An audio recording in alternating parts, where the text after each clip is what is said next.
I think there's a strongly visible pattern that the more we become politically polarized, the less do we actually focus on facts and being informed on random issues, and the more we become obsessed with the other. That's something that I think has become very visible in the past few years, where basically all camps have spent most of their time not on specific interesting challenges and coming up with solutions to them, coming up with a workable strategy, but they've spent most of their time pointing out how crazy the other side is. So the obsession has kind of been with the other, but not really with the interest of understanding the other or getting the other's point of view. But the interest has rather been more in figuring out a way how you think about the other, and taking up any kind of sign and clue that you can find that the other side is incomprehensible, crazy, other, just almost not human, if you want. I mean, the category of the incomprehensible is the category of the non-human, right? What makes us human is that we are comprehensible, that we are predictable, that what's going on in our minds can be read by somebody else. Somebody can read into your mind and thus predict how you will act. The non-human realm, including the animal realm, is unpredictable. Yeah, it's crazy. If you call someone crazy, you're basically saying they're not human. They're lacking the element of predictability and comprehensibility. And this is most of the content that I think we can see on social media. How the other side is not comprehensible, how the other side is not predictable. And along with that is basically a total loss of any kind of constructive, workable strategy for any of the difficult problems that we're facing today. So all you hear is very vague key terms and slogans that supposedly are going to make a difference, like pluralism, right? A plurality of views. But when it comes to the details of it, how do you actually create a pluralistic society?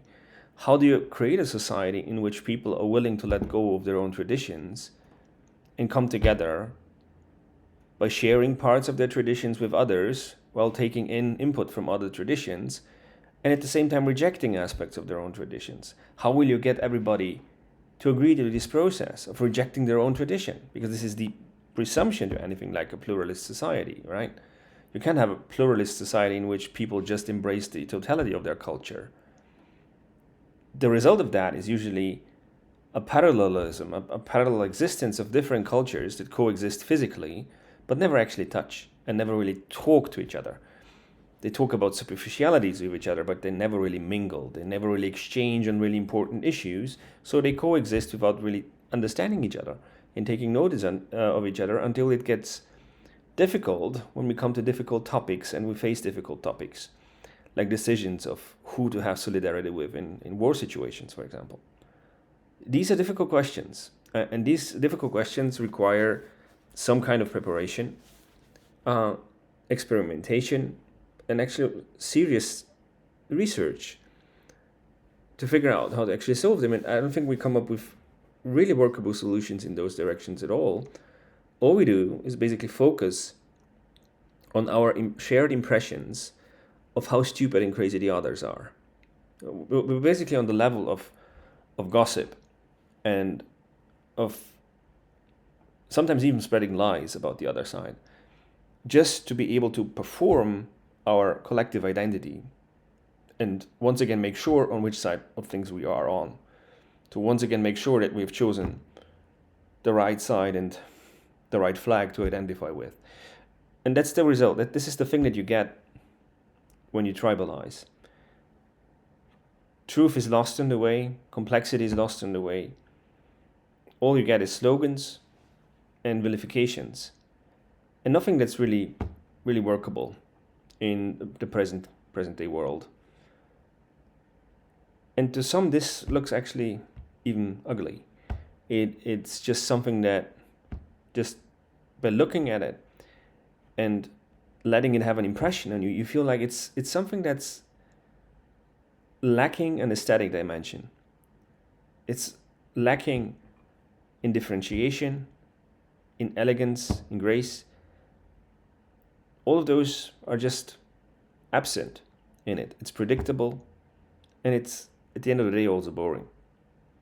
I mean, listening to the next accusation of how horrible the other side is really something that's not particularly interesting at the end of the day. And I think this is one of my bigger hopes here. The way we'll get out of that is through boredom. When you just feel it's too predictable, and start searching for something else.